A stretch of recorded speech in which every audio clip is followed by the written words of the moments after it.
Okay, so this is probably like the third kukri build on my channel. First one, it was my first attempt at forging one. Went pretty well, but could have been better.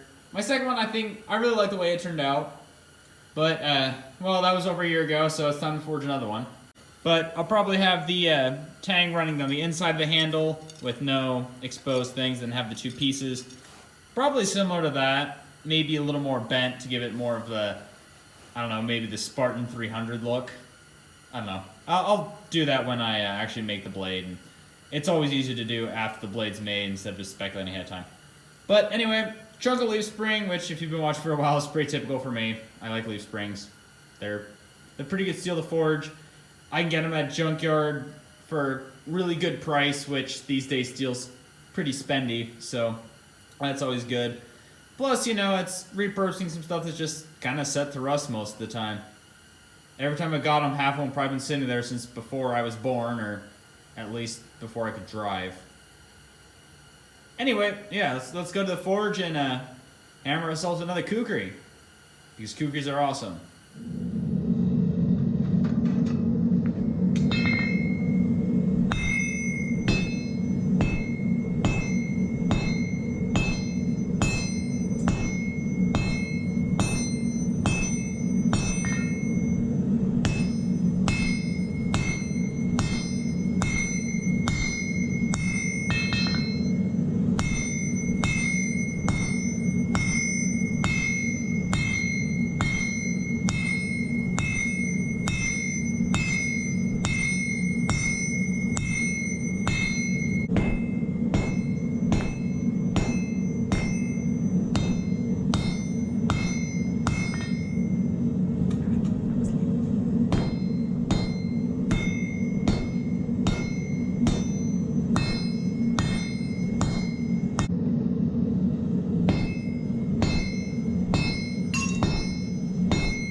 that I have the rough forging of my kukri done, tang's a little wider than I want it to be, but I'll probably stand up with the grinder.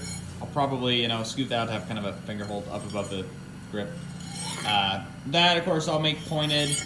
I want to have the spine go straight instead of having kind of that curve.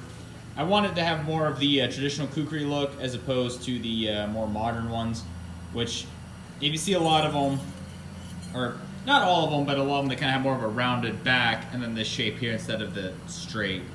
And I kind of like the straighter ones. I think it looks more kukri-like, unless you get more like a fighting knife, I guess. Anyway, that's not important. So I'm gonna go to the grinder, kind of refine my shape a little bit. Then I'm going to start working on the guard, pommel, and handle.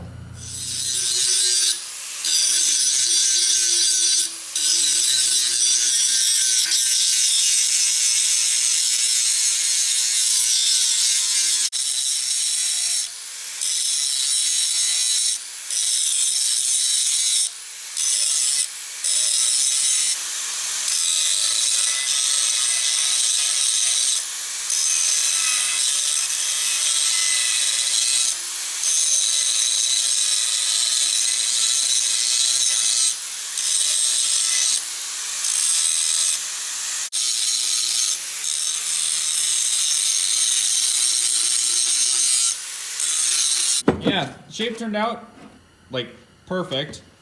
This is probably gonna be the best kukri I've made. Not that I've made a ton of them, but also it's pretty thick, so it's gonna have some heft to it, but good workout and that won't be an issue. Yeah, so I'm gonna clamp this down and grind my bevels in, and then go to the belt sander, and then kind of smooth everything out.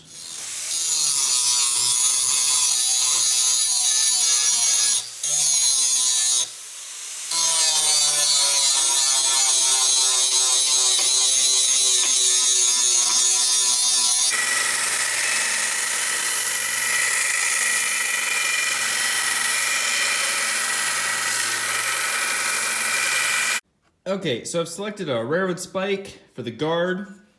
My basic plan is I'm just going to cut off a chunk, forge this into more of a tip, and then I'll hot cut a hole in, and then hammer the tang down onto that to where I have a perfectly fitted slot, and then I'll probably file it to where it opens up and then hides everything.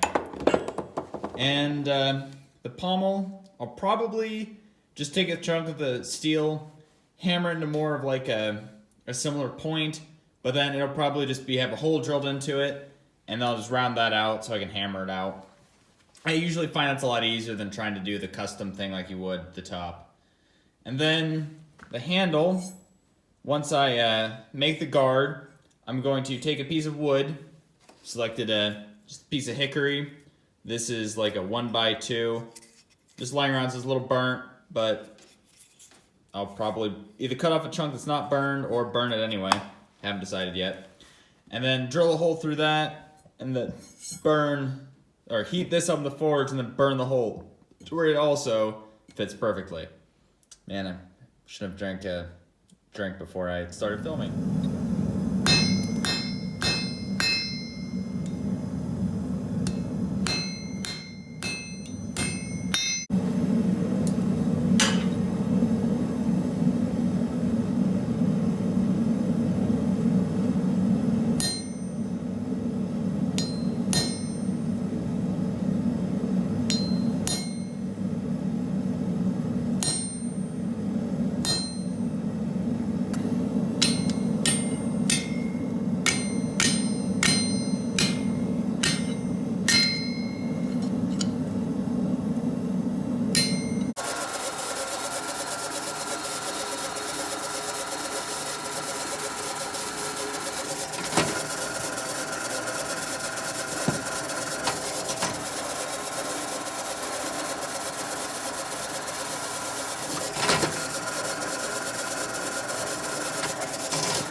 Got my handle sanded to shape.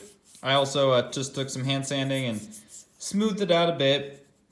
I find a good strategy for making handles such as these where you have kind of a more hand shape is what I do is, of course, I get to my basic shape that I want, and then I'll hold it in my hand and find out where, especially on the corners, it kind of digs in. Then you sand those down until it fits in your hand about perfect, so you can get some good edge alignment. Usual, just kind of more rectangular or even oval-shaped handles, that's not really necessary because, well, there's a more uniform shape. But for something like this, I find that makes some really nice handles. They generally fit comfortably. I never really do the one where it has like the individual fingers because I have very thin fingers and someone else picks it up and they can't use it at all. So I find it's best to do that. But now I'm going to go grab some wood stain. I haven't decided what color yet. Probably be like a dark walnut or something. Something that looks really nice with this forged metal. And yeah, give this some stain before I well, essentially assemble everything. And then of course sharpen the blade. Don't want a dull blade. Although designs like these, they don't have to be razors because with that curved forward heavy blade, it does some pretty nasty chopping even when dull.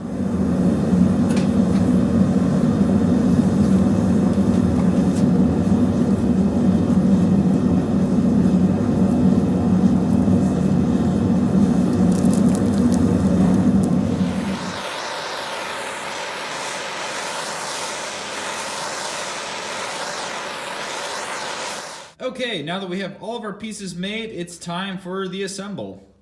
Really all I have to do on this is, of course, throw them on, put a bit of this E6000, not sponsored, epoxy on the tang to kind of keep everything together.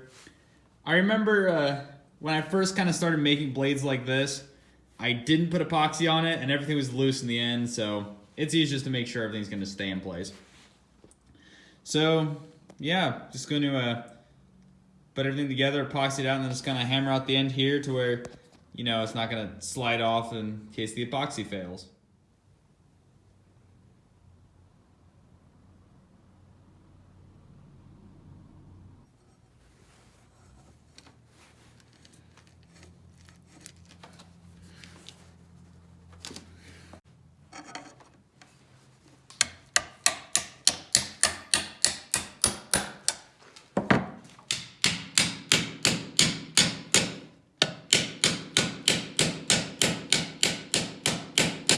And that is how you make a actually pretty epic kukri. Again, I've made 2 of these in the past. This is number 3. And I think this one turned out way better than the other 2.